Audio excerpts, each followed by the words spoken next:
Hello gang, welcome back to my channel. I am Brian and today I've got yet another power station review for you guys. This one is coming from the folks over at HEADWOLF. This is a 500 watt hour, technically 518 watt hour lithium iron phosphate portable solar generator power station. Out of the two tests that I've done with it at home so far, it's performed really well. I really like the screen. It's a good little unit. With it being LIFEPO4, it is a little bit heavier, but that's a good trade-off in my opinion to get a battery that can discharge and recharge up to 3,000 times before it degrades any of the battery. To me, that's a better trade-off than your regular standard lithium type batteries. But with that, guys, simple unboxing for you real quick. Here's the box it comes in and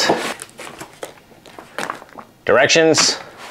You just get a box this time. You got your big AC wall brick. If you're gonna charge it in your car, you've got your DC charging port. Solar type connection that you guys can use if you have solar panels for this.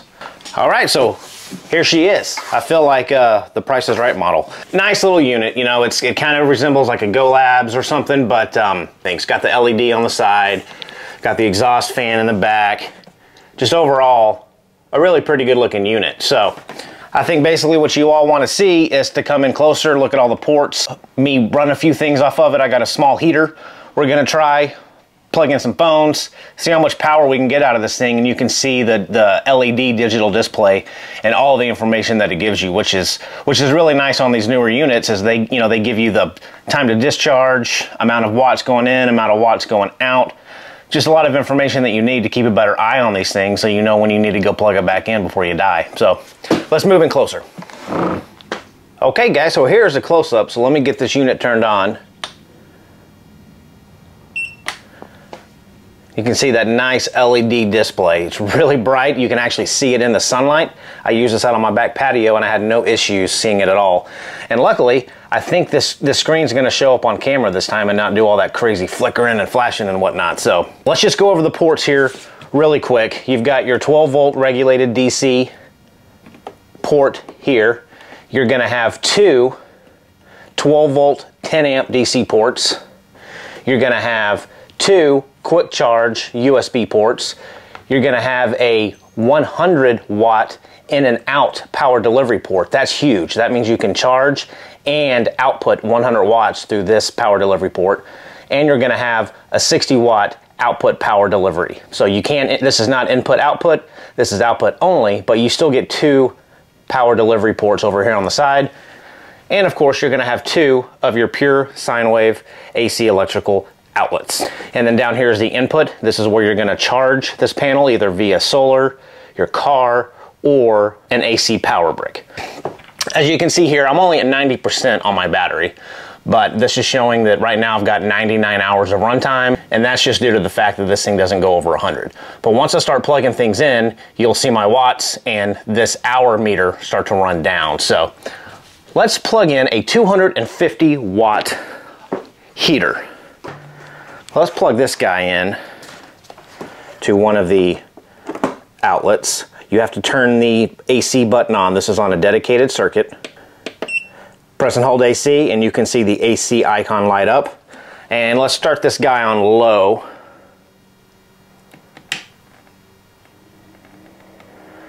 So immediately you can see that this heater is pulling 150-ish watts.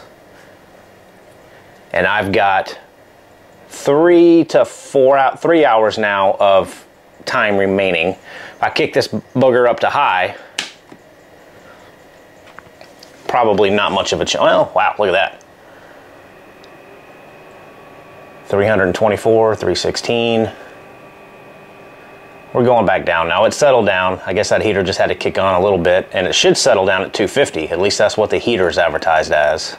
Well, we'll let that run. Let me grab some other items to charge.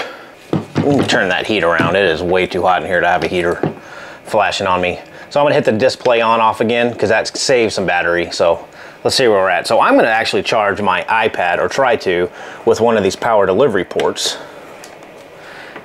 Got to turn the USB on. There we go. So now I got my USB-C lights are on. And with the heater going, my iPad is charging. I'm pulling 232 watts. Got a remaining runtime right now of 2 hours. Let's try just the standard USB ports for my phone. And we're charging. 245 watts. Let's plug in a light.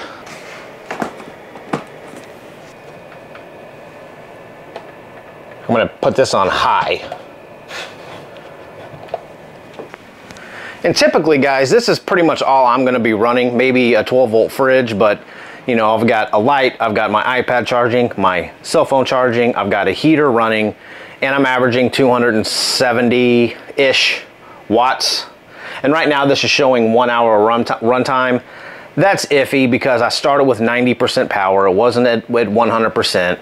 And you know, this wattage fluctuates. So you're gonna get a little bit of a fluctuation on your time remaining, but just take that into account. And you can also see this fan icon down here. So it does have an internal fan, obviously, just like most of these units do, to cool the batteries down when it's being utilized to a high rate. So if you were to only plug in a phone, the fan's not going to cut on because it's not running those batteries very hard. But I believe once this thing gets over about 135 watts it's using, that fan will cut on to a low speed. And then when it gets above 250 watts, it cuts on to a high speed to make sure those batteries stay cool. Now, over here on the side, again, like I said, you've got one of your little LED lights, which I'm sure you got in SOS mode. You got high, medium, and of course, your SOS mode, all important mode. And just a rave light, and off. So, there's that, guys. Now, let me cut this whole thing off. I'm gonna start off by turning the AC off, the USB off. I'm going to unplug all of these, and then I'm going to show you how many watts this thing pulls when it's connected to the charging brick. Okay, so I got the charging brick hooked up, and we're just going to plug this into the input.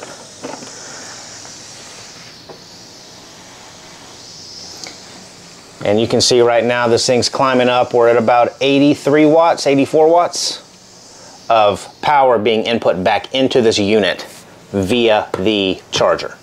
Now, HEADWOLF claims that if you're going to use this AC brick and the battery's at 0, it's going to take you about 7 hours to recharge from 0 to 100% at between 80 and 90 watts of power. You can use that algorithm for solar panels. So if you have a 100-watt solar panel and you're only getting about 70 watts, which is, you know, on average, it's probably going to take you 7.5 to 8 hours to recharge this thing fully from 0 to 100. But again, guys, I don't know, I just really like this screen. It's really bright in the daylight. I can easily see it from far away. I know where my battery level's at. So I really do like this screen more so than some of the LCD screens that I have. It's just, you know, better looking, easier to see. I'm gonna unplug this.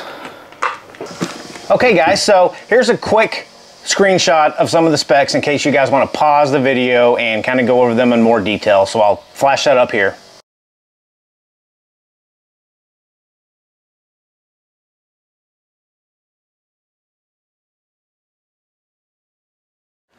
Okay guys, so here's the final rundown of this HEADWOLF 500. It's a very nice unit. I love the screen. I love the power delivery ports on it.